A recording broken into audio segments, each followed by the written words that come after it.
Olá, pessoal, tudo bem com vocês? Hoje nós temos a nossa aula de português e nós vamos revisar um pouco o conteúdo, que foi visto na aula passada, na aula de segunda-feira, que é sobre os verbos, e nós vamos incluir mais uma classificação sobre os verbos. Nós estudamos os modos, Nós temos o modo indicativo e o subjuntivo, que é o que nós mais estudamos nas nossas aulas, Que nós estamos praticando no dia a dia, principalmente as conjugações, como é que nós devemos conjugar os verbos. No modo indicativo, nós temos o tempo do presente, pretérito imperfeito, pretérito perfeito, pretérito mais que perfeito, futuro do presente e futuro do pretérito. Nós estudamos isso. No modo indicativo, nós só temos esses 3 tempos: presente, pretérito do imperfeito e no futuro. Por quê? Porque não sei se vocês lembram, mas a classificação do modo subjuntivo é que eu não tenho certeza se aquilo vai acontecer, certo? Então, talvez vai acontecer, eu não estou afirmando. Por isso que nós só temos esses 3 tempos. Por quê, Camila? Porque, por exemplo, o pretérito do imperfeito, do perfeito, aliás, significa dizer que aquela ação aconteceu e que ela não vai mais acontecer, ou seja, eu estou afirmando. Como eu posso ter um pretérito do perfeito no modo do subjuntivo se eu não afirmo?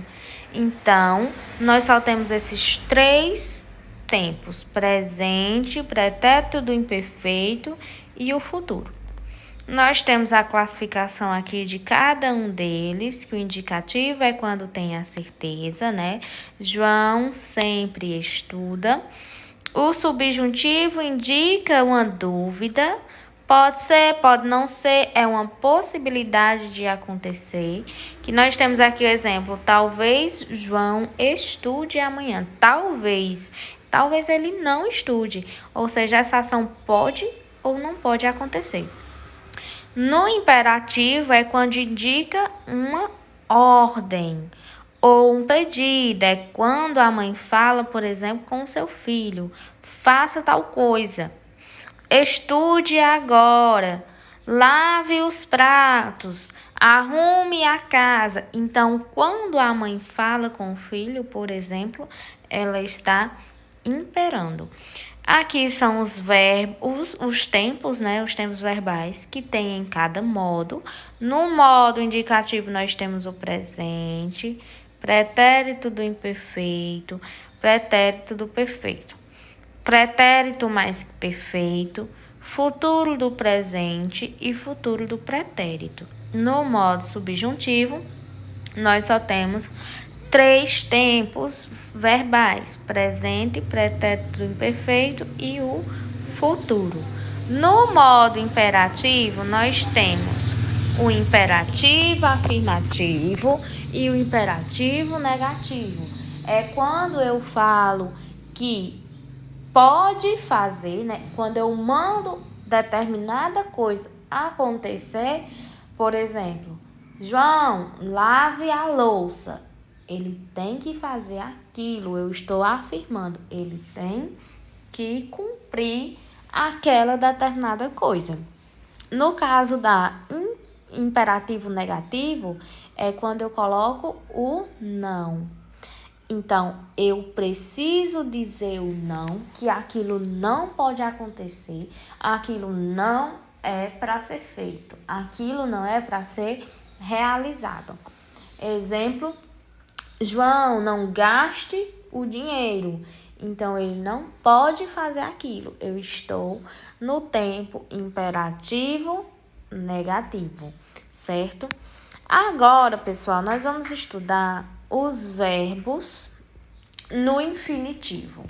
Lembrando que nós temos os verbos no infinitivo pessoal e impessoal. Nessa aula de hoje, nós vamos estudar somente o impessoal. Lembrem-se, nós vamos estudar os impessoais. pessoais. Por quê? Porque eu não estou me referindo a uma determinada pessoa. Como assim? Eu não tenho o eu, o tu, o ele, o nós, vós ou eles. Eu não tenho essas pessoas. Eu somente vou dividir os verbos em primeira conjugação, segunda conjugação e terceira conjugação, certo? Os verbos da primeira conjugação, eles são terminados em AR. Exemplo, cantar, pular, nadar, escovar. Na segunda conjugação, nós temos os verbos terminados em ER, como, por exemplo, escrever, bater, descer. Nós temos os da terceira conjugação, que é os verbos terminados em IR. Partir, ir. Então, eles vão sempre ser terminados nessas três conjugações. AR, ER e IR. Esses aí são... Quando eu tenho, por exemplo, a palavra cantar, pular, escrever... Eu estou dizendo que é eu cantar? Não. Eu estou dizendo que é tu cantar? Não. Por isso que nós chamamos de verbos impessoais. Então, nós temos os verbos no infinitivo impessoal, certo? O versículo dessa semana é: tendo, pois, irmãos, ousadia para entrar no santuário, pelo sangue de Jesus. Hebreus 10, 19.